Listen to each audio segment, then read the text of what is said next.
Carlos Arroyo con el balón le deja los tobillos pegados a Maris Stoudemire en el centro de la cancha en el 2004 en las Olimpiadas de Atenas en Grecia, anota la guirita y Puerto Rico se apunta a la victoria más importante de su carrera ante la selección de Estados Unidos. ¿Por qué yo estoy mencionando esto en este momento? Este es el equivalente para TNA Wrestling. Este es el momento más histórico y más grande en la historia de la empresa y lo logra un boricua poniéndose 30 en la espalda. El presidente de TNA, Carlos Silva, con nosotros, Michael Martínez y Michael Morales Torres. Let's go directly to the chase. This is massive, to say the very least. It's not just AMC, it's Sportsnet in Canada, Claro Sports in Latinoamérica, and now AMC for both streaming and TV.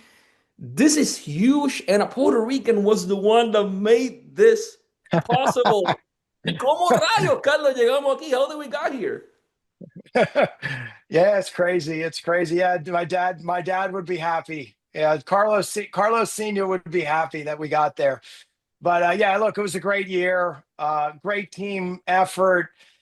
Great performances, throughout the year, especially at Slammiversary and Bound for Glory, that helped us, remind everyone why they should partner with us. And super excited about the AMC opportunity here and the partnership that's all going to start on January 15th in Dallas, live on AMC here in the USA. It's going to be great.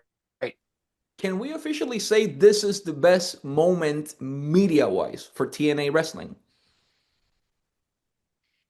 I'll say that for me for sure. I mean, look, there's been some other great partnerships. I think certainly the Spike relationship back in the day.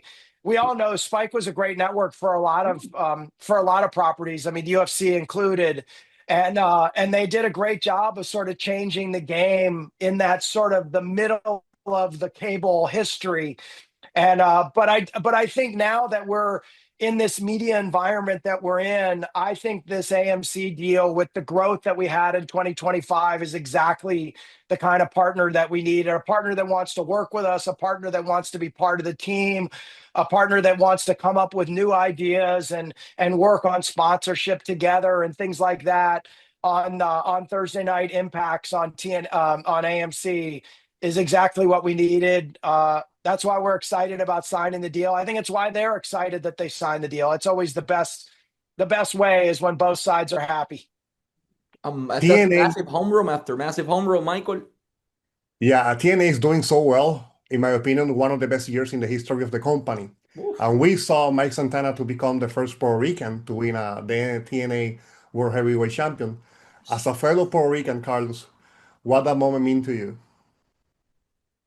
I gave Mike a big hug when it happened. I think I, posted something about it. I mean, it's not very often that, a small island that, that's part of America, but obviously has its own identity would have a champion like that on the big stage, and at the same time, have a president as well. So it was great. It was great. I mean, Puerto Rico is near and dear to my heart. I spent nearly every summer there with my grandparents, spending the summers there and, being in and around the island and just having that feeling, around San Juan and Old San Juan and Atore where they were. And that whole area is very, very important to me. So it was great to just give Mike a big hug when he came off the stage and congratulate him. It was special. Right.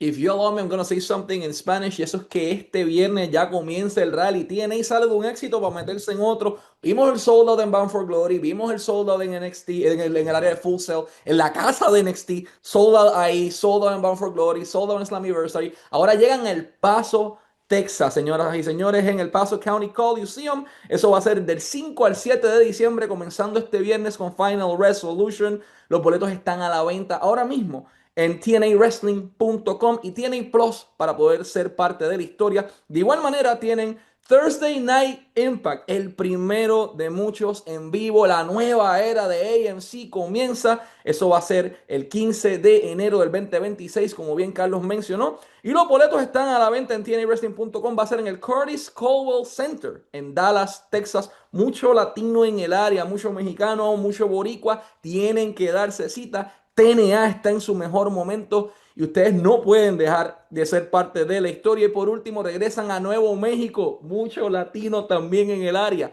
TNA está volviendo los mercados latinos su prioridad y ustedes tienen que ser parte de esta historia. No se queden en la casa y si se van a quedar, véalo por TNA Plus, pero en Albuquerque, Nuevo México, el 22 y 23 de enero del 2026 en el Tingley Coliseum y los boletos están disponibles a partir del 9 de diciembre en preventa.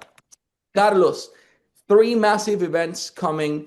Two of them in Texas, one in New Mexico. As I mentioned, TNA's priority has become Latin American audiences and are obviously getting the shows to them. Mexican fans and Puerto Rican especially are responding well because if you go to a TNA show, you're gonna see un orale and you're gonna hear a massive amount of bad words and Puerto Rican curses. But the fan base towards Latin America is growing in TNA. How important for you is to provide this three home runs in the show in El Paso, Dallas, and New Mexico? This is a new era. Latin American fans are supporting. How important are these next three shows? No, I mean, and not just in those markets. I mean, you go back to Slammiversary in New York City, and the Latino market was there. I mean, they were Mhm. ringside. They had flags, and they were supporting. They were supporting Mike and the Latinos love that. They love fighting. They love wrestling. It's nothing new. I mean, the Puerto Ricans have always supported, fighting and wrestling, as for my whole life, as I've always known it. And now these swings through Texas, the Dallas market also, a great market, and obviously going to New Mexico and Albuquerque. So it's a big market. It's so important in America. It's so important to us. It's great to have Mike at the top of his game, and very much a guy that wants to try and win this belt back. He's not happy not having the belt. Like anything, you taste a little bit of having the belt, and then you want it back. So I think, look, we hope all the fans will come out and support all of us, and we're going to keep supporting the Latino marketplace for sure. Carlos, from the 1960 to today, Puerto Rico has produced many top wrestlers, names like Jose Miguel Perez, Pedro Morales, Carlos Colon, his son Carlito, Damian Priest, Mike Santana, and many others. Given that rich Boricua legacy in wrestling, and their plans to bring even more Puerto Rican talent to the men's roster and also the knockout division. The short answer is, of course, and we're looking at talent every single day, like everyone is. We've also been looking at opportunities to go to Puerto Rico and do a night. So we've been looking at arenas as we sort of look at the second half of 2026, and even as we already start to look at 2027 and the places that we want to go. We'd love to. We'd love to continue to grow it. It's been, I love that Mike, jumps in the ring, and he's got the Puerto Rican flag hanging out of his back pocket, whenever he's there. Everyone's there. Like, the crowds are great. And we're going to continue to, support the marketplace and keep growing it together and have some fun. I'll Amazing. make four questions that will define what kind of Puerto Rican is Carlos Silva. And he was not expecting this, but I still gotta do it. Number one, Héctor Lavoe or Frankie Ruiz? That's a very I tough don't know. question. Yeah, I don't know that I don't know that there's a choice there. I don't know how to choose between those two. Difficult. If we go to wrestling, Carlos Colon, Chiqui Star. I probably lean towards Carlos Colon because of the namesake. Tito Trinidad or Miguel Cotto? Probably Cotto. Last but not least, Pitorro de Coco or a good old Puerto Rican piña colada? I mean, Every time I'm in Puerto Rico, I go to Old San Juan and put my hand on the little stone sign that says that the pina colada was created here. So you got to go pina colada. Perfect, Mike.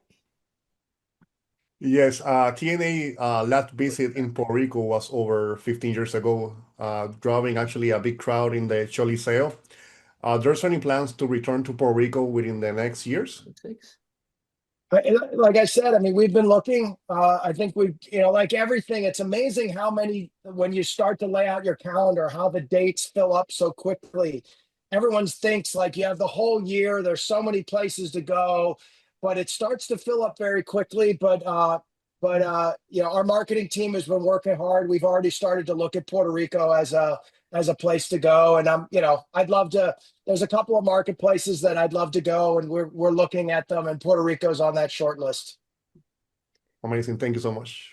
TNA got massive deals, as I mentioned, AMC, Claro Sports, Sportsnet. Your guys are selling out every single venue. Talent is obviously coming in and is getting interested in being a part of TNA. Fans are being a part of it. Everyone.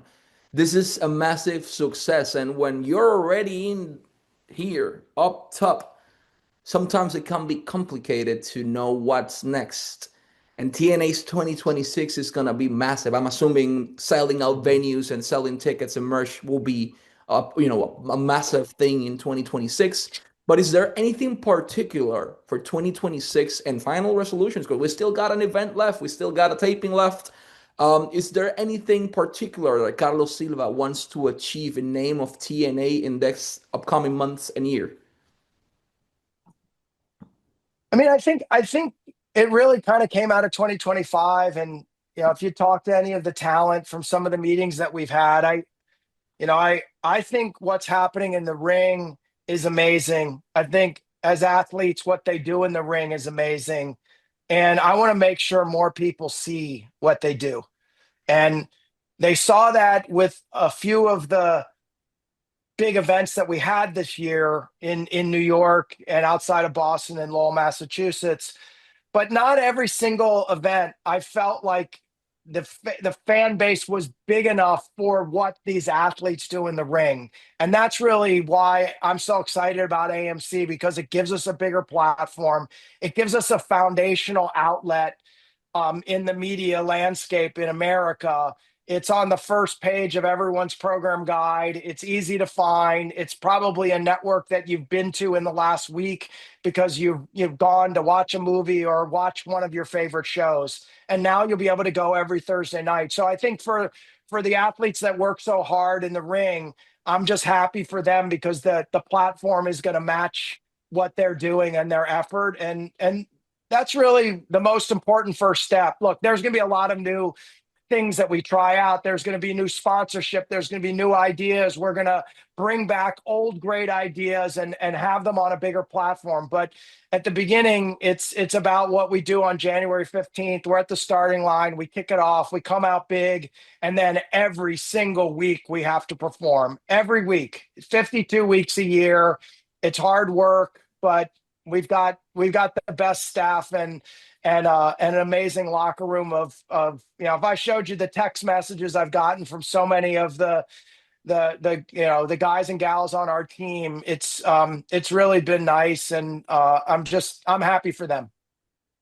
Sir, it's been an honor for us to have you here at Lucha Libre Online. For time purposes, last but not least, what message can you send to all the fans out there that have been following TNA and the ones that are thinking about giving an opportunity but haven't got yet to that moment? 2026 is going to be big. Obviously, January 15 is the date, but we still have Final Resolution. We still have a show every single Tuesday, airing at 8 p.m. for the next couple of weeks. What's the message to the fans out there so they can keep supporting TNA, and for the ones that haven't got the opportunity to start being a part of TNA wrestling? Yeah, I mean, really, for all the fans, thanks for making 2025 great. I mean, we can't do it ourselves if we don't. It's the entire package, and the fans have been great. The social media buzz has been amazing. They've come out, they've bought merch, they've cheered, they've brought flags, they've cheered when their favorite wrestler comes down the ramp. keep doing it. We've got great shows in El Paso. Come out to El Paso if you can. We're doing a great family day on Sunday.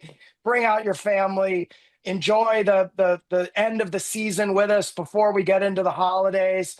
And then just stay tuned, because what's going to happen next year is going to be even better and bigger. And we're happy to have them come along for the ride with us. Amazing, Carlos. Beyond proud of, as a Puerto Rican, of what you achieved, what Mike achieves. And congratulations to you, to Ross, and to the whole team for making this the biggest year in TNA's history. We'll wrap this up, pero en español. Carlos Silva, de Puerto Rico, vía Washington, D.C. y Mayagüez. Michael Martínez, no sé por qué rayos está en Irlanda del Norte, pero ahí está casado, está feliz, vía Juana Díaz. Y Michael Morales Torres, de Ponce para el Mundo, para Lucha Libre Online, porque en español nadie lo hace mejor. Será hasta la próxima.